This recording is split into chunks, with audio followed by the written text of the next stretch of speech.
Hoje, a gente vai mergulhar na história de como uma simples faixa de água cavada no meio do deserto conseguiu mudar o mundo para sempre. É uma história que redefiniu o comércio, aproximou continentes e se tornou uma das artérias mais importantes e também mais frágeis da nossa economia global. E para a gente entender o tamanho da importância do Canal de Suez, a melhor forma é voltar para março de 2021. Foi um momento em que a economia do planeta inteiro, de repente, pareceu prender a respiração. Essa era a pergunta que todo mundo se fazia. Como é que pode, né? Um navio porta-containers, o Ever Given, ficou atravessado, de lado, bloqueando por completo uma das rotas comerciais mais movimentadas que existem. Agora, o que impressiona aqui é a escala. O Ever Given tem 400 metros de comprimento. Para ter uma ideia, é como se a gente deitasse um arranha-céu e o colocasse atravessado no canal. E o que aconteceu foi que, durante uma tempestade de areia, os contêineres empilhados no convés agiram como uma vela gigante, empurrando o navio e fazendo ele encalhar. O efeito disso foi um caos na hora. Um engarrafamento marítimo gigantesco se formou dos dois lados, com mais de 200 navios parados esperando para passar. E eles carregavam de tudo, de carros a eletrônicos. Foi um verdadeiro pesadelo para a logística mundial.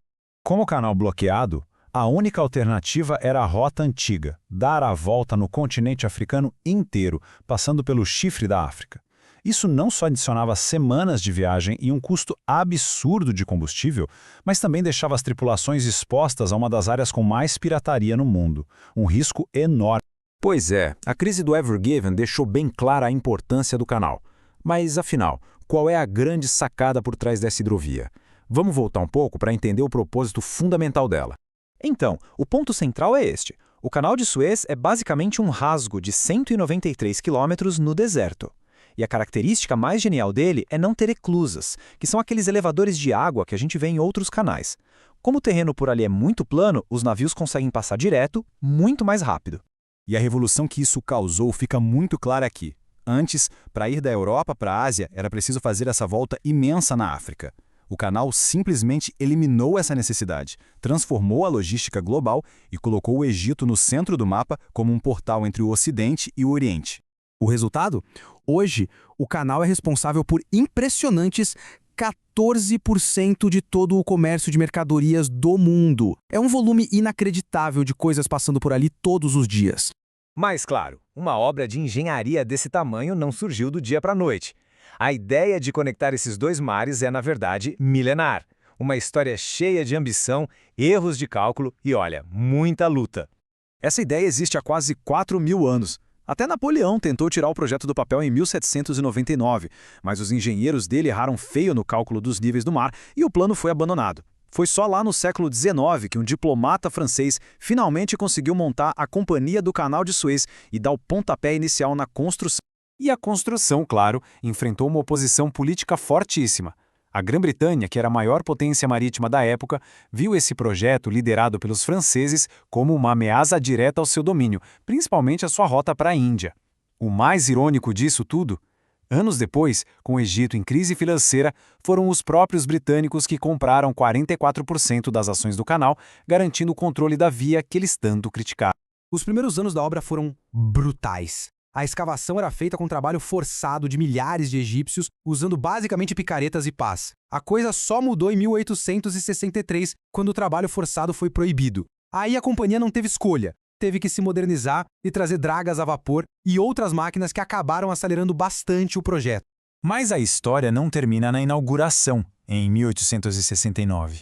Na verdade, o canal nunca parou de evoluir. Ele não é um monumento parado no tempo, mas sim uma hidrovia que está sempre se expandindo para dar conta das demandas de um mundo que não para de crescer. E essa necessidade de evoluir ficou ainda mais forte no século XXI. Um grande motivo para isso foi a rivalidade com o Canal do Panamá. Quando o Panamá anunciou sua própria expansão para navios maiores, Suez sabia que precisava fazer alguma coisa para não perder sua posição no jogo. E a resposta do Egito foi, foi gigantesca. Em 2014, foi anunciado um projeto de mais de 8 bilhões de dólares para aprofundar o canal principal e construir uma via paralela de 72 quilômetros. A ideia era simples, permitir que os navios passassem nos dois sentidos ao mesmo tempo. E os resultados foram espetaculares. O tempo de trânsito dos navios caiu de 18 para 11 horas. O tempo de espera, que era de 11 horas, despencou para apenas 3. E o mais importante, a capacidade do canal praticamente dobrou, podendo receber quase 100 navios por dia. Foi um sucesso absoluto. E tudo isso nos traz de volta para os dias de hoje. Porque, ao mesmo tempo em que o canal é essa potência toda, ele também é extremamente vulnerável. Só para a gente ter uma dimensão do poder econômico dele, em 2021, o mesmo ano em que o Ever Given ficou encalhado, o canal teve uma receita recorde de 6,3 bilhões de dólares. Mesmo com todo o problema, foi o ano mais lucrativo da história. E não são só mercadorias. A importância estratégica para a energia global é gigantesca. O canal é o que chamam de ponto de estrangulamento, por onde passam 9% de todo o petróleo e 8% do gás natural liquefeito que são transportados por mar no mundo. E é por isso que o incidente com o Ever Given foi um choque tão grande. Ele não só causou um prejuízo de bilhões de dólares, mas serviu como um grande alerta. Mostrou o quão dependente a nossa economia globalizada está de um único atalho, de um rasgo no deserto feito há mais de 150 anos. E isso tudo deixa a gente com uma questão, né? Nosso mundo moderno foi construído em cima de atalhos, de sistemas super eficientes, mas eles geralmente dependem de pontos únicos, que, se falharem, comprometem tudo. A história do Canal de Suez mostra o poder incrível desses atalhos, mas também nos obriga a pensar, estamos realmente preparados para o dia em que eles inevitavelmente quebram?